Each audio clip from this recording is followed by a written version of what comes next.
My name is Gail Martin. I retired in 2018 after 31 years of teaching in Rochester schools.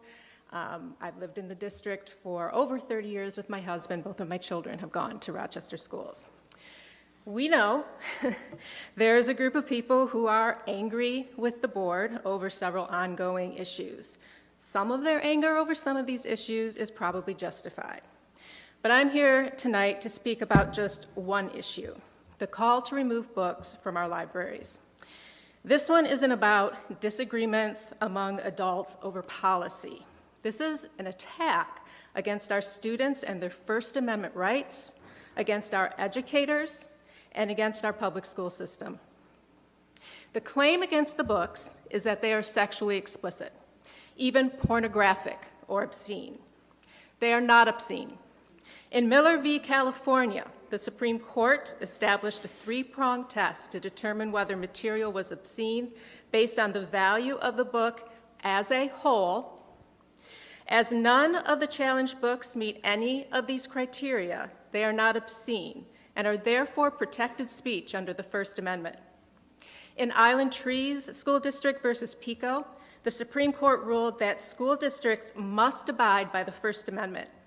Justice Brennan wrote, quote, "Local school boards may not remove books from school library shelves simply because they dislike the ideas contained in those books and seek by their removal to prescribe what shall be orthodox in politics, nationalism, religion, or other matters of opinion," end quote.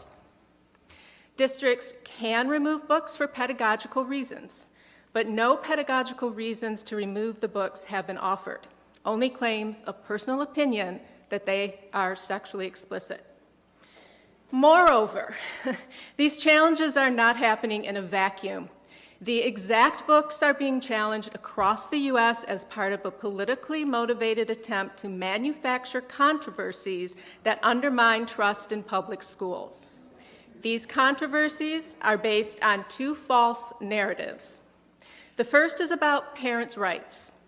Parents here say they just want the right to decide what their children read, but they already do have that right. They can opt their children out of reading any book, even if it is assigned, which these are not.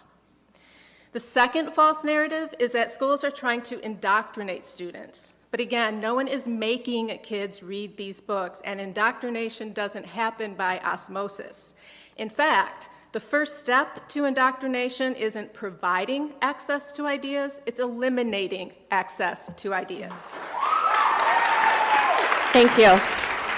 Thank you. Hi, I'm Emily Sommer.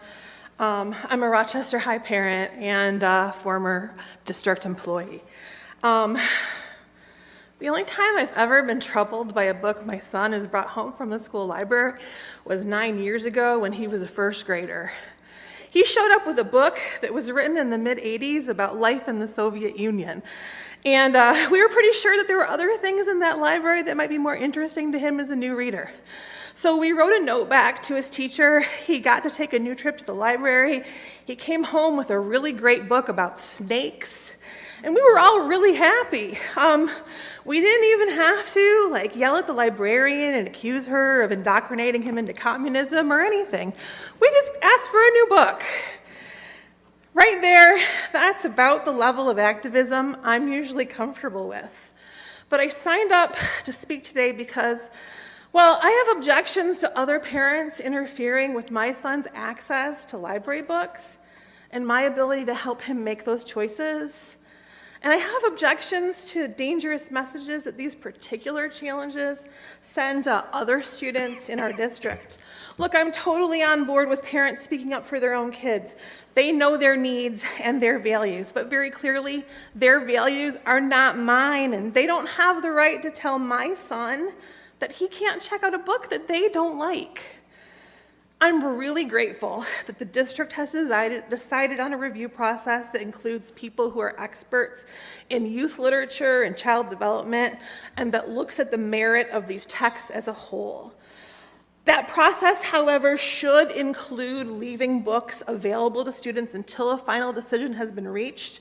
Removing books from circulation while they're being evaluated is a really easy way to deny students access to books with even the most frivolous challenges. I've also heard the claim that removing certain books protects students, but I'd argue that it does the opposite. You know, one of the roles of our school libraries is as a refuge. It's the safe place in the building for kids who don't feel seen or comfortable, who are marginalized, who are from underrepresented groups. And the books that have been targeted here in our community and across the nation by book banners everywhere are books about these kids or by adults who were these kids. They're mostly books about gay, trans, minority characters, books about surviving oppression or abuse. What message are we as a district sending when we tell students that stories about people like them are not welcome or that they are dangerous to other students? If a parent thinks those stories are not right for their child, fine, they can protect them by refusing, but they should not be allowed to erase other children's experiences or label their identities or tell my student he can't check them out for himself. Thank you for your comment. Time. My cell phone up when I don't have pockets. I already expressed my thoughts about this specific school, the steps that school administrators should take against the call to ban books in a letter to the Board of Education. This speech is for those who have called for the removal of books, to stand against that. I grew up in the Rochester Community School District.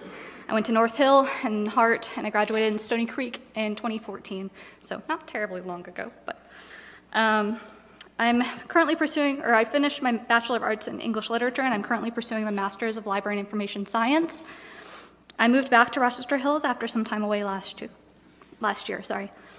But I grew up in Rochester 20 plus years. So my mom was a teacher, and my parents have worked hard to protect me from harmful materials growing up.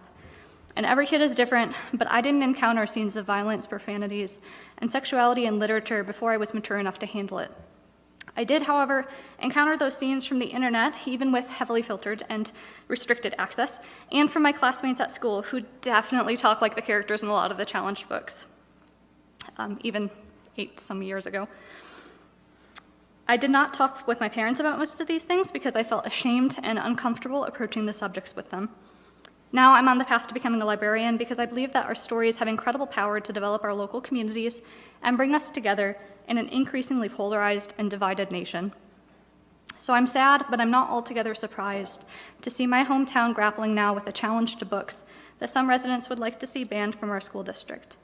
I'm not surprised because last year, the American Library Association reported a 4-fold increase on book challenges across the country, largely due to efforts of certain political groups, as Gail mentioned. Lately, it's common to hear challenge books decried as pornography, although this is a misapplication of the term. It is common for challengers to say that they're not calling for a ban, even though the government removal of challenged materials is definitionally a ban. Yes, even if it's requested by parents. Yes, even if the books are available at your public libraries. There is nothing new to this, and we know how this story ends. The courts have historically overwhelmingly opposed these book bans in schools. I'm happy to engage in a good faith dialogue. I hope people come talk with me about the court cases, about how librarians make selection decisions, which is not something we do lightly, about the books in question, about what the authors themselves have to say in defense of their books, because many of them have heard the arguments that are already being said here tonight. A study conducted just last month found that after hearing arguments from both sides, a majority of voters and parents oppose efforts to remove books from school libraries just because some parents find them offensive or inappropriate. As an information professional, I'm happy to conduct thorough research, snuff out misinformation, and prevent school administrators from making hasty decisions on poor information. Because as government officials, board members and school staff must tread very carefully in how they respond to challenges to avoid infringing on First Amendment rights.